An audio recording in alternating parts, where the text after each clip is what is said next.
श्रीशिदानाथसमारम्भां श्रीरामानन्दार्यमध्यमाम् अस्मदाचार्यपर्यन्तां वन्दे गुरुश्रीपरम्परां। श्रीजगन्नाथबलभद्रसुभद्राचक्ररूपिणे दारुब्रह्मस्वरूपाय चतुर्धामूर्तये नमः। जय जगन्नाथ।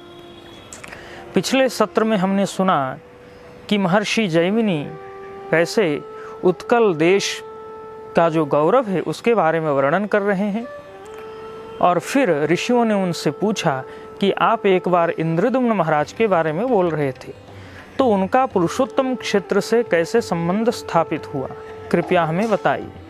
एक बार पहले भगवती महालक्ष्मी ने इसके बारे में भविष्यवाणी की थी कि इंद्रद्युम्नो नाम राजा युगे सत्ये भविष्यति, वैष्णवः सर्वयज्ञानाम् आहर्ता शास्त्रको विदः। इंद्रद्युम्नो नाम राजा युगे सत्ये भविष्यति, वैष्णवः सर्वयज्ञानाम् आहर्ता शास्त्रको विदः। सत्ययुग में इंद्रद्युम्न नामक एक राजा होंगे और वो वैष्णव हैं, विष्णु उपासक हैं, सारे यज्ञों को कर चुके हैं और महान शास्त्रज्ञ हैं। तो उसी के संबंध में, उसी विषय को श्री जैमिनी महर्षि कह रहे हैं कि ये जो इंद्रद्युम्न है ये सूर्यवंश में उत्पन्न हुए हैं। सूर्यवंश अपने आप में एक महान वंश है। भगवान श्रीमन नारायण से इसका प्रादुर्भाव हुआ है। भगवान श्रीमन नारायण, उनके बेटे भगवान ब्रह्मा, उनके बेटे भगवान मरीचि मुनि और मरीचि मुनि के बेटे भगवान श्री कश्यप मुनि, कश्यप मुनि के बेटे भगवान सूर्यनारायण, और भगवान सूर्यनारायण से इस परंपरा का प्रादुर्भाव हुआ, इस वंश का प्रादुर्भाव हुआ है। तो उस वंश में महान भगवान के भक्त राजा सब हो गए हैं। जैसे श्रीमद् भागवत में हम अम्बरीश महाराज का चरित्र श्रवण करते हैं। अम्बरीश महाराज हुए और महाराज दिलीप हुए, महाराज रघु हुए, महाराज अज हुए, महाराज दशरथ हुए, और महाराज दशरथ के पुत्र के रूप में स्वयं अनंत कोटि ब्रह्मांड नायक भगवान श्री राम ने ही उनके घर में जन्म लिया, प्रकट हुए। तो ऐसा वंश है, और इसी सूर्यवंश में श्री इंद्रद्युम्न महाराज प्रकट हुए हैं। तो इंद्रद्युम्न महाराज महान वैष्णव हैं, महान दैवी गुण संपन्न हैं, और उज्जैनी नगरी में उज्जयिन्याम महाकालम ओमकारमलेश्वरम, उज्जैनी महाकालेश्वर भगवान की नगरी में उनका निवास है। वहाँ वो राजत्व करते हैं। एक दिन भगवान विष्णु के पूजा के उद्देश्य से अपने देवालय गृह में उपस्थित हुए, और वहाँ उन्होंने देखा कि बहुत से तीर्थ यात्री आए हुए हैं, और बहुत से विद्वान हैं, कवि हैं, श्रोत्रिय ब्राह्मण हैं, और अपने राजपुरोहित भी हैं। तो उनके मन में एक कौतूहल हुआ, एक प्रश्न हुआ। उन्होंने पूछा अपने पुरोहित को लक्ष्य करके कि पुरोहित जी बताइए, कहाँ इन्हीं चर्म चक्षुओं से साक्षात भगवान श्री जगन्नाथ महाप्रभु का दर्शन होता है।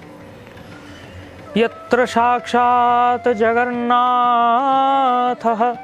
पश्यामोनेन चक्षुषा, कहाँ ये चर्म चक्षुओं से भगवान जगन्नाथ का साक्षात दर्शन होता है।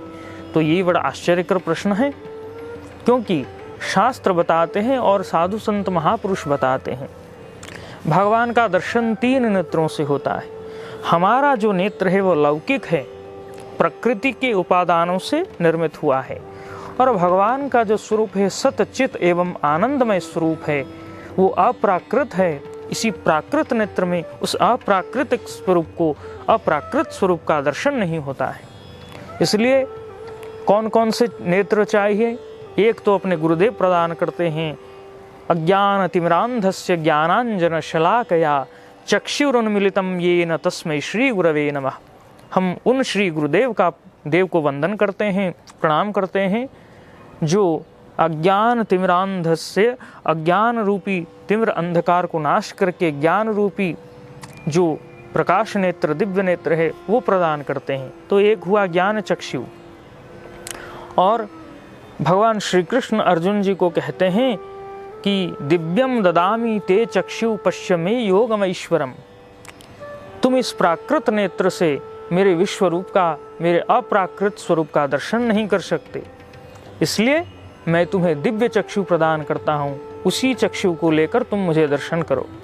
तो एक हुआ दिव्य चक्षु और एक है प्रेम चक्षु।